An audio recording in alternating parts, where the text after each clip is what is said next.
Hi hello good afternoon everyone. இன்னைக்கு சூப்பரான நல்ல அட்டிப்பொலியான கேரளாவோட ரசத்தோட ரெசிபி தாங்க நீங்கள் பார்க்க போகிறீங்க. உங்களுக்கு எல்லாருக்கும் இந்த வீடியோ பிடிச்சிருந்தா கண்டிப்பாக என்னோட சேனலை சப்ஸ்கிரைப் பண்ணி வச்சுக்கோங்க. கேரளா ஃபுட்டும் கேரளா பிடிச்சிங்கன்னா என்னோட சேனலை ஸ்கிப் பண்ணாமல் முழுசாக பார்க்குறதுக்கு ட்ரை பண்ணுங்கள். இப்போ வந்து புளித்தண்ணி வந்து ஒரு எலுமிச்சம்பழ அளவுக்கு புளித்தண்ணி எடுத்துக்கிறேன். அதை வந்து கரைச்சி அதை நல்லா வந்து அரிச்சு எடுத்துட்டு ஒரு பாத்திரத்தில் எடுத்துட்டு இப்போ வந்து 2 தக்காளி பழத்தை வந்து குட்டி குட்டியாக கட் பண்ணி கையாலேயே நசுக்கி நல்லா மிக்ஸ் பண்ணி விட்டுருங்க புளித்தண்ணி கூட. இப்போ வந்து 2 குட்டி பச்சை மிளகாய், கொஞ்சமாக மல்லி இலை, கொஞ்சமாக கருவேப்பிலை எல்லாம் போட்டாச்சு. இப்போ வந்து குட்டி ஸ்பூனில் வந்து ஒரு 1/2 ஸ்பூன் மஞ்சள் தூள் சேர்த்துட்டு மிக்ஸ் பண்ணி தள்ளி வச்சுக்கலாம். இப்போ வந்து ஒரு இடிகல் தாங்க தேவை.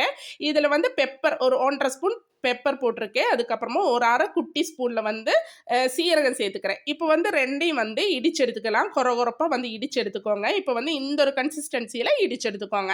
இப்போ வந்து நம்ம வந்து வெள்ளைப்பூண்டு தான் சேர்க்க போகிறோம். வெள்ளைப்பூண்டு வந்து நான் இங்கே 3 அண்ணன் தான், 3 பெரிய பல்லு 3 பல்லு தான் சேர்த்துருக்கேன். நீங்கள் வேணால் தாராளமாக வெள்ளைப்பூண்டு மிளகு எல்லாமே தாராளமாக சேர்த்துக்கலாம். உங்களுக்கு சளி இருமல்னா கொஞ்சம் ஜாஸ்தி சேர்த்துக்கோங்க. இப்போ வந்து சின்ன வெங்காயம் வந்து கொஞ்சமாக ஒரு 4-5 பல்லு சின்ன வெங்காயத்தை போட்டு நல்லா இடிச்சு எடுத்துக்கோங்க. கொஞ்சமாக கருவேப்பிலையும் போட்டு இடிச்சுக்கோங்க. இப்போ வந்து இந்த மாதிரி நம்ம ப்ரிப்பேர் பண்ணும்போது நம்ம கடையில் போய் ஒரு ரெசிபியை வாங்கிட்டு வந்து அதை சமைக்கிறதுல வந்து எந்த அர்த்தமுமே கிடையாது. ஸோ இந்த மாதிரி நம்ம வீட்டில் இருக்கிற பொருளையே வச்சு நம்ம வந்து ஹெல்த்தியாக சமைச்சு கொஞ்சம் வந்து இது அதிகமாக வேலையே இல்லைங்க. ரசமெல்லாம் வைக்கிறதுக்கு வெறும் ஒரு 10 மினிட்ஸ் அவ்வளோதாங்க தேவையான அளவு டைம் வரும். இப்போ வந்து ஒரு மண் சட்டியை வச்சுட்டு என்னோட வீடியோ நீங்கள் பெரும்பாலும் பார்க்குறவங்களுக்கு தெரியும். நான் பெரும்பாலுமே வந்து மண் சட்டி தான் யூஸ் பண்ணி நான் எல்லாமே சமைப்பேன். ஒன்றும் ஸ்டீலு இல்லைன்னா மண் சட்டி. ஸோ இதில் வந்து நிறைய வந்து பெனிஃபிட்ஸ் இருக்குது மண் சட்டியில் சமைக்கிறது. ஸோ அதனால வந்து இந்த மண் சட்டி வந்து நான் ரசத்துக்கு மோர் குழம்புக்கு மட்டும்தான் இந்த சட்டி நான் யூஸ் பண்ணேன். நிறைய வந்து சட்டி வாங்கி வச்சுருக்கேன் மண் சட்டி.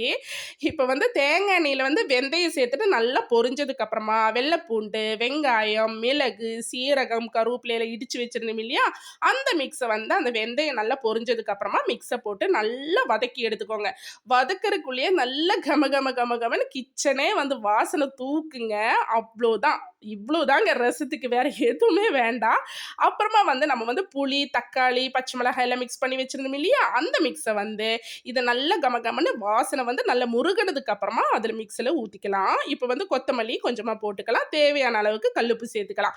அதுக்கப்புறமா நல்லா கொதிக்கட்டுங்க. ரசத்தை வந்து நல்லா நுரக்கட்டணுமே ஆஃப் பண்ணணும்னு சொல்லுவாங்க. ஆனால் வந்து நீங்கள் வந்து நல்லா கொதிக்க விட்டுருங்க. அதுதாங்க கேரளா ரசம். உங்களுக்கு எல்லாருக்கும் கேரளாவும் கேரளா ஃபுட் எல்லாம் பிடிக்குன்னா கண்டிப்பாக என்னோட சேனலை சப்ஸ்கிரைப் பண்ணி லைக் பண்ணி ஷேர் பண்ணி சப்போர்ட் பண்ணுங்க. பாய். நெக்ஸ்ட் வீடியோவில் மீண்டும் சந்திக்கலாம்.